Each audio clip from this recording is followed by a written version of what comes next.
Hello and welcome. You're watching NDTV 24/7. I'm Shanakshi Chakravarti.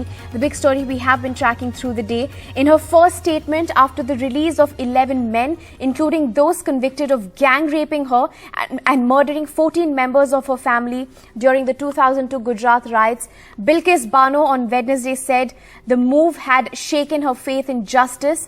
2 days ago, on the 15th of August, the trauma of the past of 20 years washed over me again when I heard that the 11 convicted men who devastated my family and my life and took from me my 3-year-old daughter had walked free. That's what she said. And I quote, I was bereft of words. I'm still numb.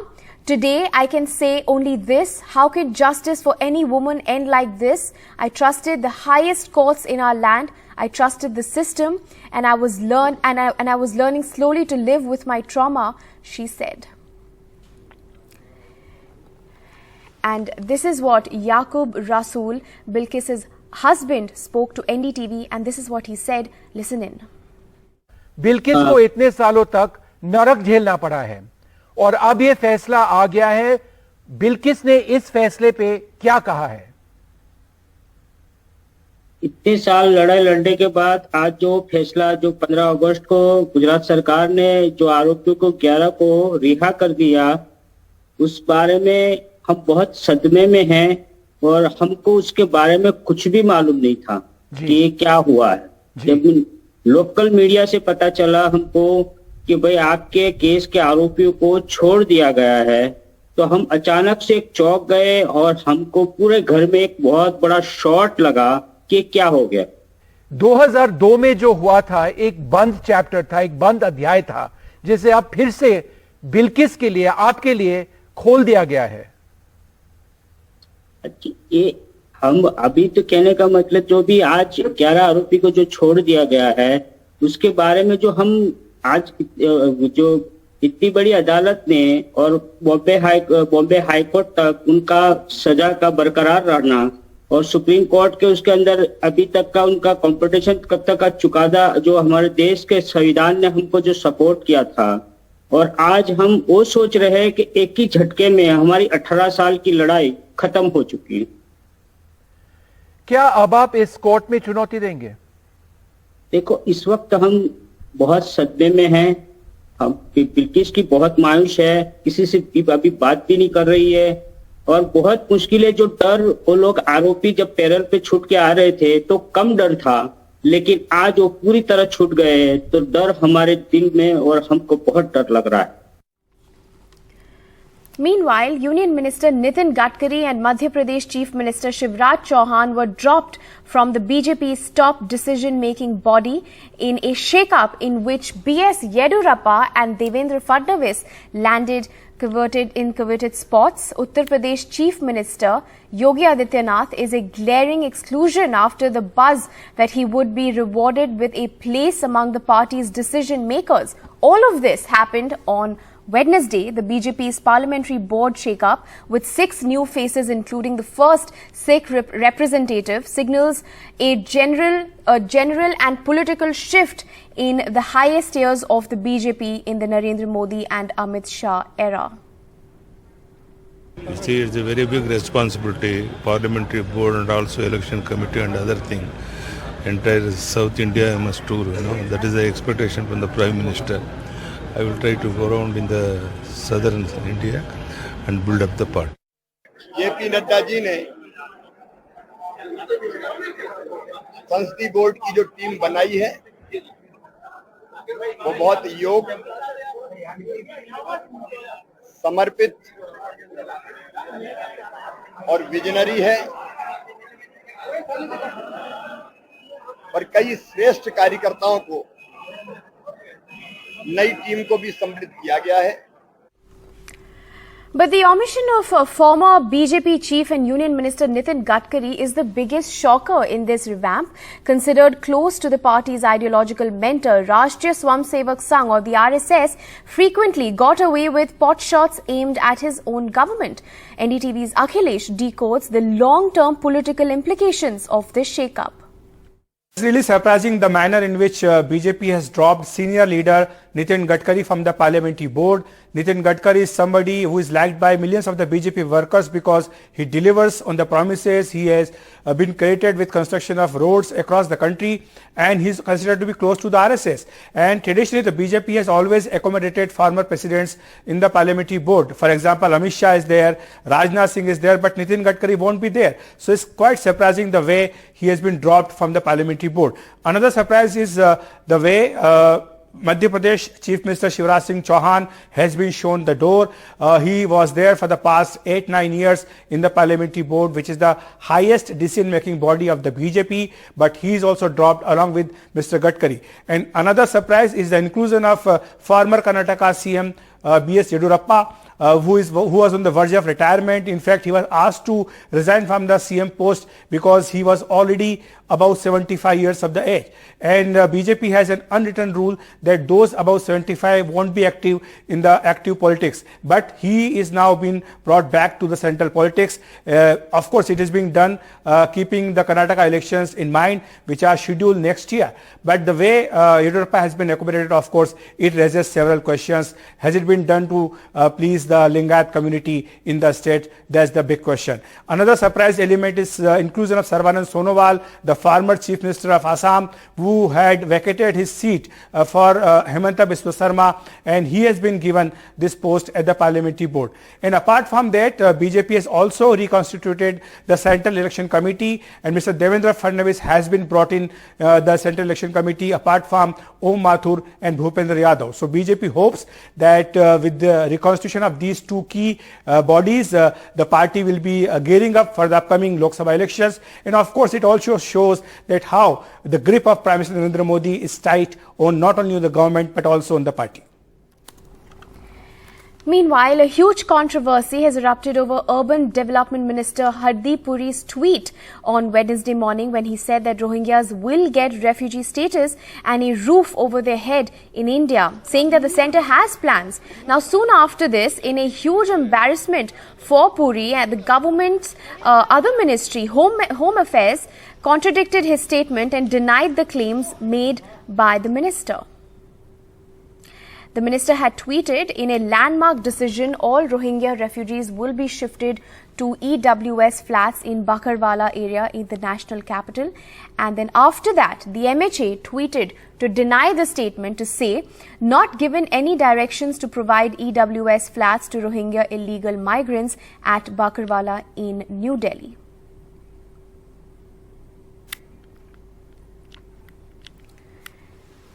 And after all of this, there was a huge political controversy with the AIADMK Party. Manish Sidodia tweeted to say that the BJP-led centre was secretly trying to give permanent residence to Rohingya refugees in the national capital. That's what the Deputy Chief Minister tweeted and alleged, rejecting the Home Ministry's claim that it was the Delhi government's proposal. Reacting to the ministry's statement, Sisodia said in a tweet that the central government, which was not tired of describing the news about shifting the Rohingyas as its achievement in the morning, has now started putting the responsibility of it on the Delhi government after the AIADMK Party opposed such a step. And in more political news, Arvind Kejriwal makes it clear that Modi is the challenger in the 2024 with this state set for the 2024 elections. Kejriwal has he launched and flagged off the mission to make India #1, with his priority being free education, healthcare for all, and also said that we don't need to fight amongst each other, but want all the 130 crore people to be one parivar. Take a look. लोकप्रिय मुख्यमंत्री श्री अरविंद केजरीवाल जी का शुभागमन हो रहा है.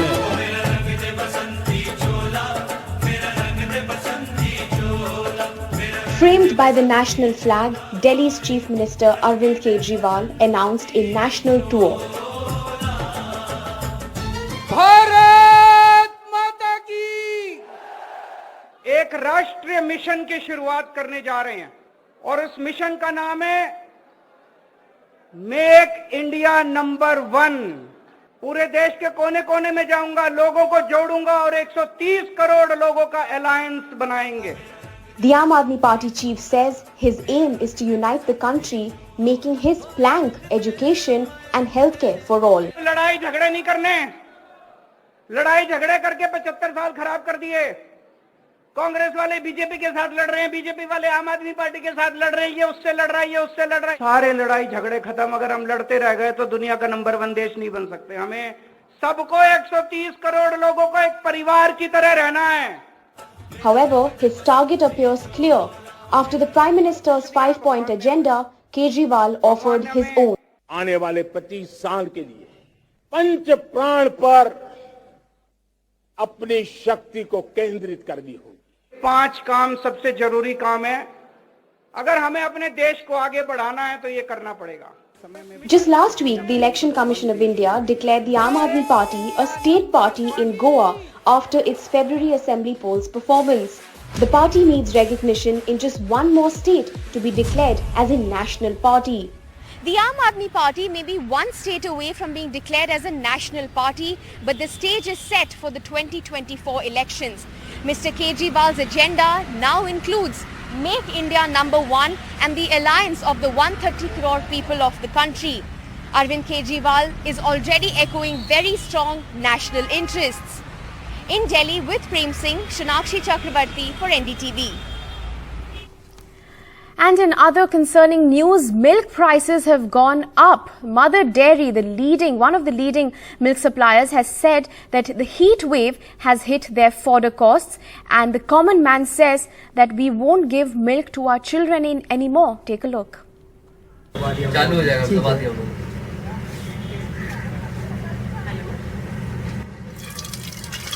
A 2 rupee per litre hike in milk prices. The second hike just this year, which means 34-year-old Jacqueline Mathur, a daily wage labourer in Delhi, has no option but to cut back on milk consumption for a family of 4, which includes 2 young children. अब 1 kilo दूध लाएंगे 55-56 रुपया के दूध आएगी। अब रोज के 50 रुपया 55 रुपया 55 रुपया कहाँ से लोग रहेंगे? और सब्जी लाएंगे, ये राशन लाएंगे, क्या क्या खाएंगे? तो बच्चे भी दूध कम पी पा रहे हैं। और जैसे 1 किलो की जरूरत है तो आधा किलो लाते हैं। 6 महीने के अंदर 4-5 रुपए बढ़ गए हैं और एकदम सुनता है जो भी लोग एकदम बोलता है कि इतना महंगा दूध हो गया, ये है हमारा बजट कम है, सारा सोचते हैं। ये देखिए। Milk manufacturers who have blamed the heat wave and extended summer for driving up the fodder costs say they will now make the milk pack smaller, a strategy adopted by other FMCG firms. All these input costs going up, the productivity of the cows and the buffaloes definitely started dropping.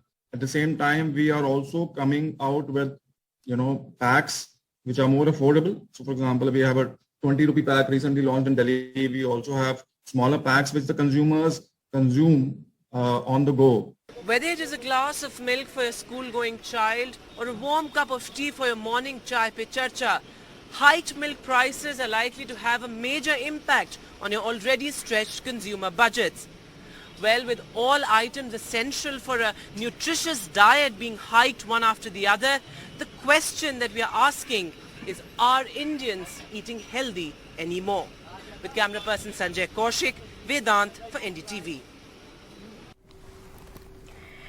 And in a setback for AIADMK leader E. Palaniswamy, the Madras High Court on Wednesday ruled that his appointment as the party's General Secretary is not valid. The ruling comes as a shot in the arm for O. Paneerselvam, who is caught in a bitter power tussle with Mr. Palaniswamy. On the issue of party leadership, the court has ordered a status quo as before the 23rd of June. This means that the party will be under joint leadership with Mr. Paneerselvam as coordinator and Mr. Palaniswamy as his deputy. Take a look. அது அப்படியே நீடிக்கும் என்று சென்னை உயர்நீதிமன்றம் ஒரு வரலாற்று சிறப்புமிக்க தீர்ப்பினை இன்றைக்கு வழங்கி இருக்கிறது. இந்த தீர்ப்பை அனைத்து இந்திய அண்ணா முன்னேற்ற கழகத்தினுடைய 1 கோடி தொண்டர்களுக்கு நாங்கள் காணிக்கையாக அளிக்கிறோம். தொண்டர்கள் என்ன விரும்பினார்களோ அது இன்றைக்கு நடந்திருக்கிறது. Billionaire industrialist and Adani Group chairman Gautam Adani has been accorded with a Z category VIP security cover of CRPF commandos by the central government, official sources on Wednesday have indicated. Actor Jacqueline Fernandez on Wednesday was named as an accused in a supplementary charge sheet filed in a Delhi court by the Enforcement Directorate or the probe agency, which is probing a money trail in the extortion case linked to conman Sukesh Chandrasekhar. She is the first actor to be accused of money laundering. Take a look with all these details provided by NDTV's Arvind Gunasekhar. What is this case all about? Sukesh Chandrasekhar, a con man, he was arrested by Delhi police for cheating or for extorting almost 215 crore from the family of former Ranbaxy promoters. So Enforcement Directorate initiated a money laundering probe in order to find where is this 215 crore that was extorted by Sukesh Chandrasekhar. And during the investigation, the agency got to know that Sukesh Chandrasekhar was in constant touch with Jacqueline Fernandez during this particular relevant time. That is from January 2021 till August 2021 when Sukesh Chandrasekhar was arrested. Till that particular time, the agency got to know that both of them were on constant touch through WhatsApp, and that's where the agency got into in-depth investigation, and that's where the agency got to know that Jacqueline Fernandez almost received gifts from Sukesh Chandrasekhar to the tune of somewhere over 5 crore. These gifts include a 9 lakh Persian cat and also 52 lakh worth a horse and also several luxurious items, also a car, a Mini Cooper car. Along with that, what we are also being told is that Sukesh Chandrasekhar also gave money, allegedly gave money or transferred money to the siblings of Jacqueline Fernandez in both US and also in Australia, along with buying a car or gifting a car to the parents of Jacqueline Fernandez in Dubai also. And that's where the agency got to know. So almost 6 crore from this 215 crore which was extorted by Sukesh Chandrasekhar were given as gifts to Jacqueline Fernandez when Sukesh Chandrasekhar was already inside, lodged in Tihar jail. And according to our sources, Sukesh Chandrasekhar used a middleman or a middlewoman in this particular case, that's Pinky Rani, to buy all these gifts and then give it to Jacqueline Fernandez in order to impress her. And that's where the agency, earlier the agency did attach assets or fixed deposit of Jacqueline Fernandez to the tune of somewhere around 7 crore. Now the agency has decided to charge sheet her. Right, and some breaking news coming in from Kabul, where a mosque, there has been an explosion at a mosque in Kabul where at least 35 people are feared injured. In fact, some of them even feared dead.